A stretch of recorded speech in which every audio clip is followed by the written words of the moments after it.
And today is, anybody want to tell me what the day is? Sometimes I started and I have no idea. It's October 26th. 26th. Is that on a Rolex, Gary? You can determine that? Does that tell you the date? Yeah, he's muted again. Anyway, yeah, it's the 26th.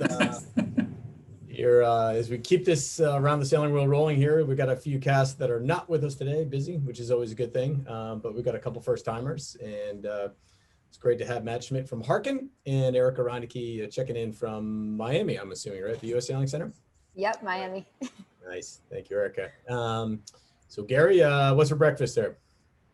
No. Never mind. We'll go to you here. So, there we go. There you go. I keep putting you on mute. Sorry about that. I was having a peanut butter and jelly sandwich. Oh yeah, peanut butter. That's always a good thing to eat before you talk. So we'll make sure we Correct. You know, we had an interesting night the other night at Mystic Seaport, honoring Tom Whidden, who got the Mystic Seaport Sailor in the Sea Award. I drove all the way up to Mystic from Annapolis, my first time out of state. And, you know, when you look at what Tom's done with his 8 America's Cup campaigns and the work he's done with North Sails over the year, pretty impressive. And I think he was quite humbled by it and appreciative of the award. Mystic is the 15th year in a row they've given it. And other than that, for me, I've been totally enmeshed in world sailing meetings here, which will continue on through next Sunday. And then happily, my term of 8 years on the board of world sailing will come to an end. So that's my overview. So real quick on the Mystic, I've heard their collection of cool stuff just goes on forever in some of those buildings of dinghies, and well, I guess they have an old outboard collection for those who like engines. But have you cracked behind the doors of really what they're holding on to? Well, I've been through all their archives as far as video and the collections, like the Roosevelt collection and the extraordinary James Butterworth collection. And then, as you point out, they have all these small yachts of Lightnings from 1939 and a Penguin from, I think, 1941.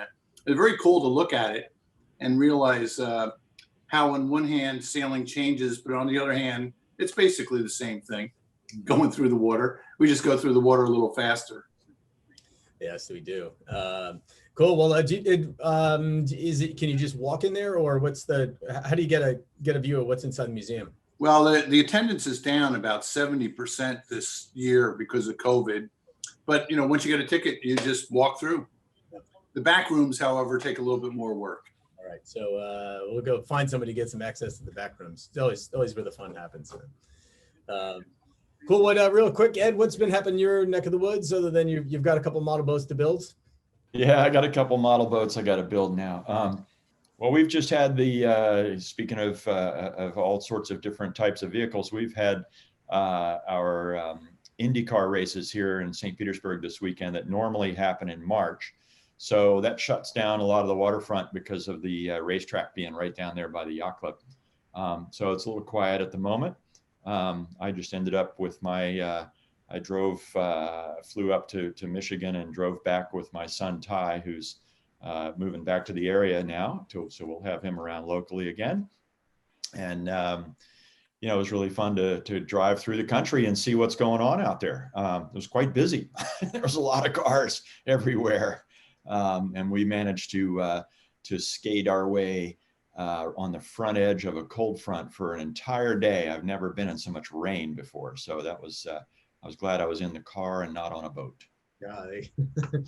Speaking on the boat in rain, so Erika, let's switch over to you. And you were here over this, I guess, late summer, trying out with the 11th hour racing team has been playing here and trying people out. And so tell us a bit about your experience on a IMOCA 60 overnight as a first timer. Yeah, I'd love to. First of all, it was definitely not what I expected. I've never done an offshore race in my life or slept on a boat in my life. So that was quite the experience. And like having done that with the 11th hour team and on an IMOCA 60, I really just, it was an incredible experience. And I feel so lucky to be able to have done that with those guys. I felt like I had just jumped right in and we were off and it was all professional. And I was like, oh my gosh, like got to be on it here. That being said, though, I was definitely out of my comfort zone. You know, I don't know anything about offshore sailing, and it was a really again, just like huge learning curve for me. I tried as hard as I could to get everything I could out of it. Sailing with Charlie and Mark and Kyle Langford was on the boat, and then Rob and Sci-Fi. So all these incredible sailors, and I just felt like I was in the best possible place to learn as much as I could about foils and the boat class and offshore racing. So it was, I want to do it again. I loved it. That being said, there were some, definitely some stormier days out there. The 4 hours on, 4 hours off was a whole new experience to me. But yeah, I mean, I just like, my mind is still blown because there's this whole different side just sailing that I had no idea about at all. I thought it was just, college sailing, do some laser sailing. I always see those big boats in the distance, but actually being on one, my mind is blown. Remember when you step foot inside the cockpit or on the boat? I mean, there is a ton of rope going everywhere, and I mean, Oh my gosh. how do you assess really what's going on? And did they sort of give you the quick tutorial before they sent you out? Yeah, there was one kind of FaceTime before I got there, and Charlie was FaceTiming me, showing me all the lines. And I remember just seeing the pit and being like, what is that? There are lines going everywhere. Luckily there's some labels, but in general, I did have to ask a few times, what rope is this? How far did you go, Erika? How far did we go offshore? Miles wise, I'm actually not entirely sure. I think we went definitely around the Cape or near the Cape. But we turned around. I actually lost signal on my watch that I track my sailing on. So how long was the total time that you were on the boat? Oh, total time, I think no more than 48 hours. Yeah. So it was just a nice little intro to offshore sailing, but I can't imagine. I imagine you got a lot of sleep. I mean, not too much. Actually, there's a funny story I'll just share really quick. It's a little embarrassing, but it was probably about 2 a.m. and I happened to get the boat stuck in irons, which was a bit embarrassing, but apparently it does happen. Something with the autopilot, I guess, getting lost. I don't know. I was all heartbroken. I was like, I can't, I'm supposed to be this good sailor, and here I am, boats and irons at 2 a.m. But yeah. Did you get much steering in? Yeah, lots of steering in. Did you make it go fast? We went really fast.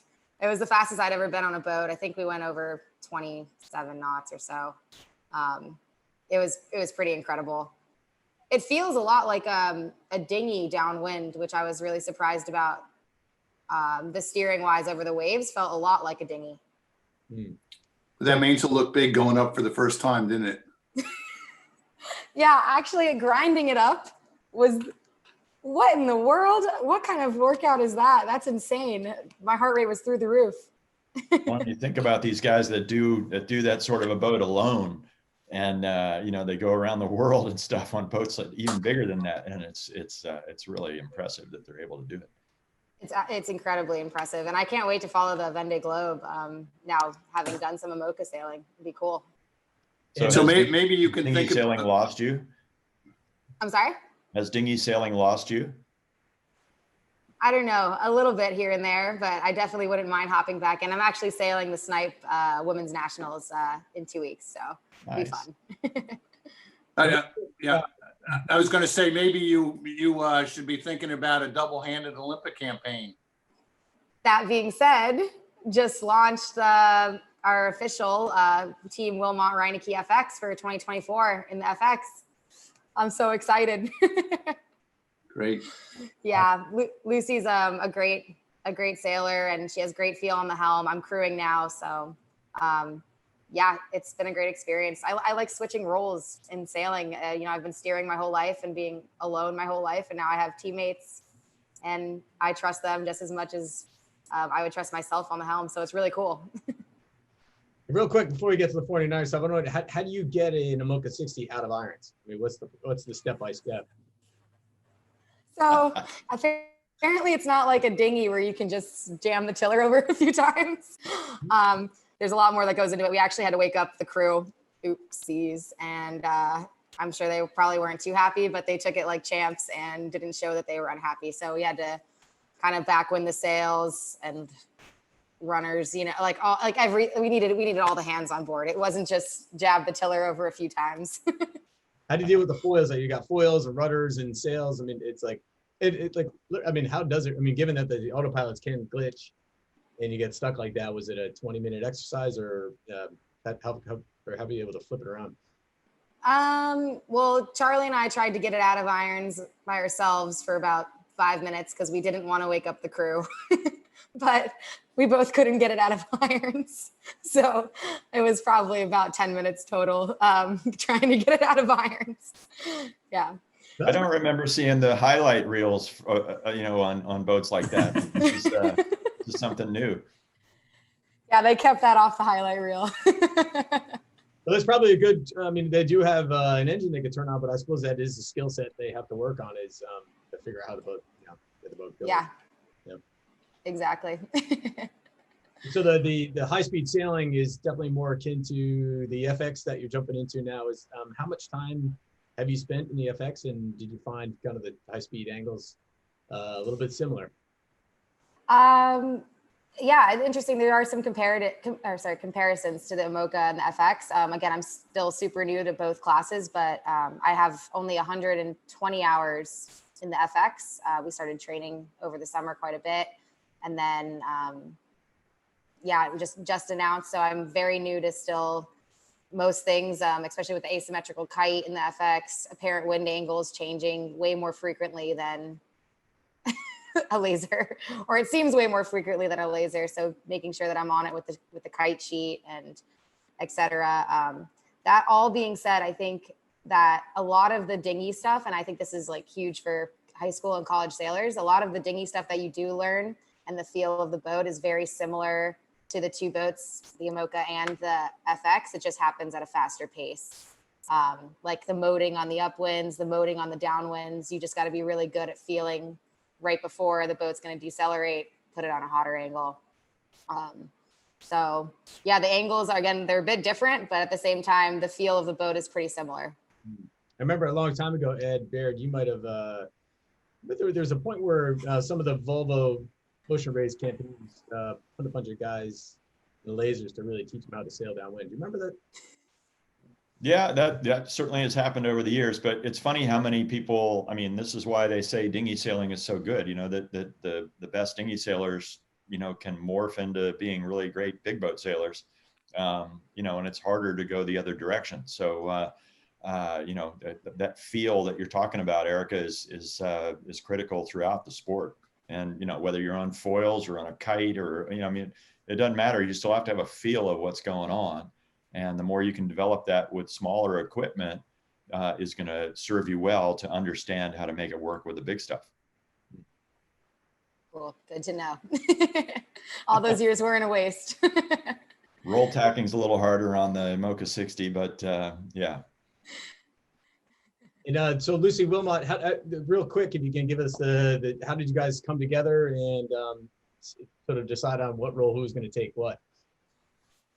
She called me right after the 2020 Olympic trials. So I had gotten home, and literally a week after I got home, she called me and said, "Hey, you want to go sailing in the FX?" And I was, you know, still a little hurt, but yeah, just said yes. And we went out and went for a sail. And I mean, she had already been skippering for 2 years in the boat with Nate Hausberg. They had a co-ed team, which was pretty cool. And now, since she had so much skippering experience, I mean, I already felt, even being new to crewing, I could feel the boat with my feet, and she had great reaction time on the tiller. And I was like, whoa, this is really cool. Like I felt like I was driving the boat just with the main sheet, and it was all just kind of coming together. So I thought that, or we both thought that, like, why not? You know, she's already had 2 years of skippering, and she's a great sailor, great feel on the helm, and I can bring some of my dinghy experience and moding to the crewing position and help out with that. And so it's been really good. I guess just team in general. We've had very few hiccups, and we're happy to be doing this together. And how cool is it to not have to hike anymore?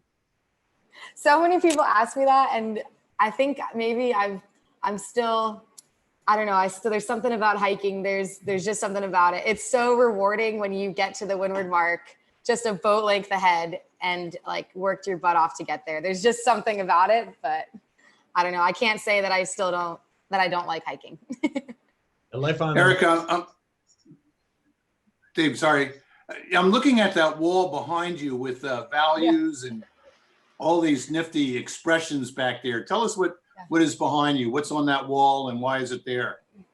Yeah, so this is the Trevor Moore room in the U.S. Sailing Center. I think that the U.S. put this together about 2 years ago, maybe more now, but it's really cool. These are kind of the values of the U.S. team, and I think U.S. sailing in general, making sure like we're all kind of together on this page of delivering the structure of a sustained Olympic dominance. That's something that we want, especially coming towards 2024 and as 2028 approaches for LA. And so every time I walk in this room, I just read it and I think it's really cool. Cool. I love it. Great, thanks. If you're reading it, 2024 is a long way away, so you're reading that for a while, and Yeah. a lot of miles ahead. That's very cool. And I guess so. We'll segue you at some point in time. You will need some custom little bits, legal or not, but so that's where you sort of pick up the phone and call the folks at Harken and say, "Can you do this for us?" And that's pretty much what Matt Schmidt gets, right? Is the calls from. I get the phone calls and the emails from the team and coaches and boat builders and whoever else here in the heart of Scout Country. Piers and docks out this past weekend, and we had snow flying this morning, so it's almost ice boat time. There you go. So, for those watching, you've been at Harken for I understand a very, very long time. It'll be 12 years coming up next June, so yeah, it's been a good run so far. Standing in. So Peter is now an employee. Is he office next to you, or was he no show? He's still here. He actually came over for a tour, and they were showing him where the broom was last week. So, yeah, Cool. It's all good.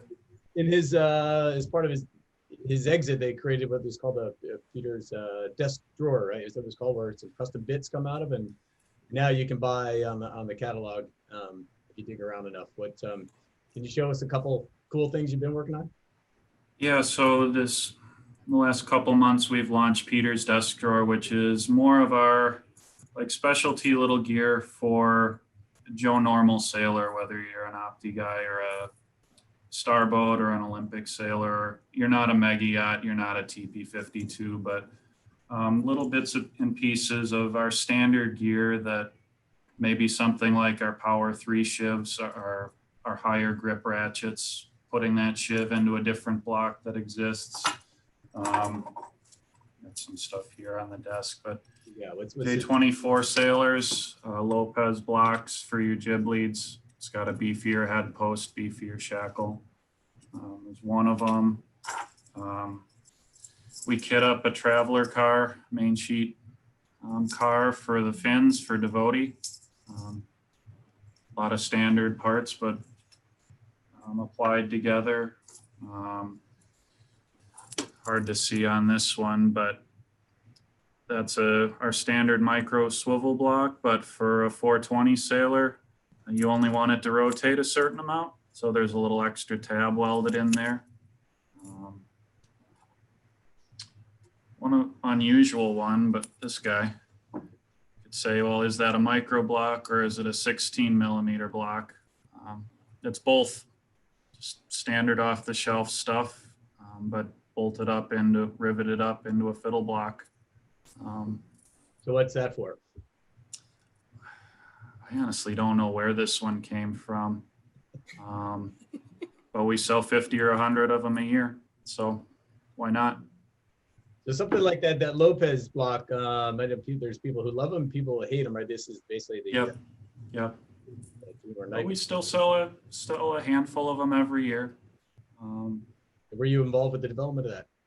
That one's been around before me, so that's been here a while, but maybe twice a month, 3 times a month, we get little requests for this, that, or the other thing. our normal stanchion blocks fit 1-inch stanchions, but a boat builder needed 1.125 inches. So making special versions of bits, but really trying to keep our normal costing and pricing, and but give you a little bit special. And if I was to, or if Ed Baird wanted something custom for his new Dragonflight 95, some very micro type stuff, does he just put in the email to you, say this is kind of what? Yeah, exactly. Yep. All right, I'm getting ready right now. We're not class legal, by the way. We have our own class here. Yep. If it's better, we use it. So what's been Matt, this sort of the most intriguing bit of hardware you've had to come up with, or sort of a solution to solve out of this jet Well, store? there's always something good going on. With the Rio games, we did a lot of work with Boro on the NACRA main sheet that's become a catalog item. Some stuff in the works for the next games with a couple of teams that should become catalog stuff. Trying to think what else, just little bits of lots of things, a lot of work through the shop on improving processes, making parts simpler, better, easier to make. Been doing more and more work on tooling things in-house too. So learning out injection mold and the presses work has been a challenge. Good stuff. Anybody have any requests for him? Or Gary? No, I have Harken on my boat, and they all works pretty well. But you got me inspired here to think what kind of custom little fitting I could get to make it even more efficient. So maybe I'll follow up here. Yeah, we're always working on something. Happy to hear from people. Right. You know, I got to see. I remember meeting a world champion soling sailor for the first time years and years ago, and you know, it was a time where we had to do a lot of driving around the country in our cars, and they had an old beater van, but inside the van they had a Harken set up to use as a cruise control, which I think is maybe not legal, but it's or maybe not wise, but that's what they used. They had long I've seen drive. photos of those recently, the cam cleat down by your driver's leg. Yeah, have you guys, is that a catalog on item the floor now? all the time. You can always get a 150 cam. Not recommended though, for sure. Very cool. Erika, so duly noted, you can put in your request now. The rest of us will figure out how to make a self-tacking beer can holder or something like that for, sure that's somebody's come up with it, right? Tacking the beer is probably the hardest thing to do one-handed. Yeah. Doubt about it. Especially if you're trimming the jib. Well, that's what the Lopez blocks are for, I suppose, right? And so, okay, well, promise to keep it short, so we'll sort of close with this sort of nice image here. Give Erika the sort of the final word on sailing these IMOCA 60s and the sail handling. That's up to you. That looks like Charlie Ann right up there in the foredeck with you, and the head gear and all that kind of stuff. Just what's your memory on the physicality of these boats? Physicality, I mean, when we got to do sail changes or switch all the gear from one side of the boat to the other. I mean, it could be during your rest hour when you're asleep, or it could be when you're on watch. And so you've kind of always got to be on. So there's the physical side of it, grinding up a sail or, trimming the sail. And then there's also the mental side of it where even though you're asleep, you're still kind of always on. And so that was a really cool experience for me, kind of working with the team, doing those sort of like routine checks. Like as Ed asked before, he said, did you get any driving time? Or it was Gary. And like, yes, we're all doing basically everything on the boat because there's people on and people off. And I thought the whole boat just worked like a clock, and we were, making sure all the gears were moving all the time. And I think that was one of the coolest parts. The other cool part was just looking up at the stars at the night, like in the night. And I don't think I've ever seen so many stars in my whole life. again, just didn't know what was out there. Did you see Literally. the green flash when the sun went down? I did not see the green flash. I heard that that's on the agenda though, so maybe next time. Well, I'm sure Ed Baird's seen it and Dave Reed's seen it, but keep looking. I'll and keep maybe searching. you'll see it. Two things. I noticed that the boom really is low. The gooseneck is very low to the deck there. And I wonder if you could comment on that. And then I'm looking at this graphic on the foredeck. You get confused walking around at night, seeing these kind of square or these hexagon designs. What's that all about? Well, I guess first of all, to answer your question about the boom, yeah, the boom is super low to the deck. What's interesting is that the cockpit is basically all like we're in there all the time, I think, which is different from previous ocean races. We're not really getting wet that much. It's completely covered. And so that allows for the boom to be like really close to the cockpit. As for the design, I think it's really cool. Aesthetically, I think it looks pretty badass.